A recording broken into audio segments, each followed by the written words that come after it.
Bonjour, lors de notre cycle d'athlétisme, vous allez découvrir le saut en longueur. Cette vidéo vous présentera ce type de saut, son règlement et les records des plus grands champions. Le saut en longueur est une épreuve d'athlétisme consistant à couvrir la plus longue distance possible en sautant avec de l'élan.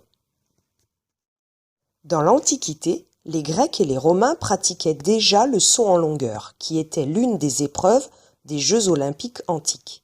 Aujourd'hui, on retrouve cette épreuve dans les Jeux olympiques modernes. En compétition, les athlètes s'élancent en courant sur une piste rectiligne de 40 mètres, prennent une impulsion sur la planche d'appel, en prenant soin de poser leurs pieds avant la bande de plasticine, et sautent pour atterrir le plus loin possible dans une fosse à sable. La planche d'appel est placée à 1 mètre au moins du bord de la zone de chute. Elle est faite de bois, longue de 1,20 m et large de 20 cm environ. Elle est peinte en blanc. Immédiatement après la ligne d'appel, on place une planche couverte de plasticine.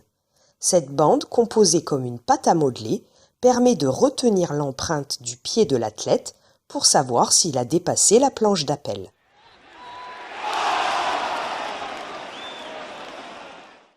L'athlète qui touchera la plasticine et qui aura donc dépassé la ligne d'appel ne verra pas son saut mesuré.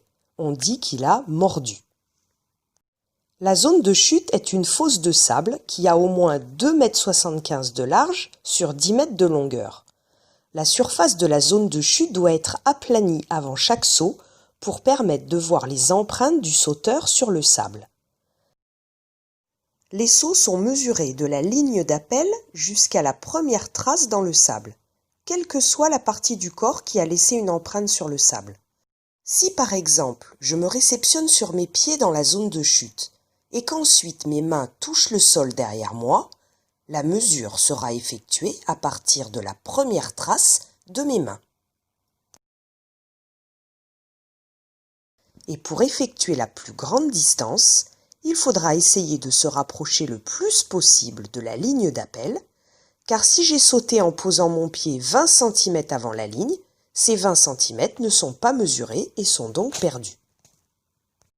Le saut est manqué et ne sera pas mesuré si un concurrent laisse une marque visible sur la planche de plasticine avec une partie quelconque de son corps, prend son appel d'un côté ou de l'autre de la planche d'appel, s'il saute en culbute ou s'il se sert de poids ou de poignet.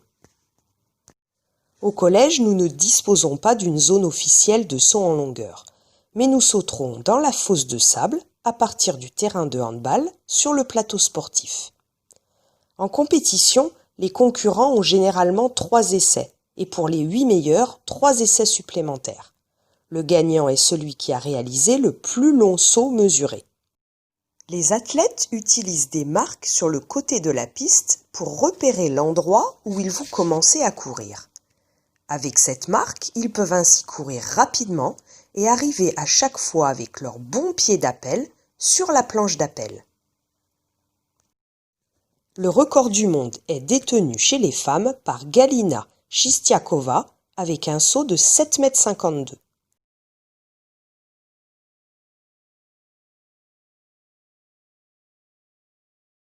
Chez les hommes, c'est Mike Powell qui détient le record avec un saut de 8,95 m.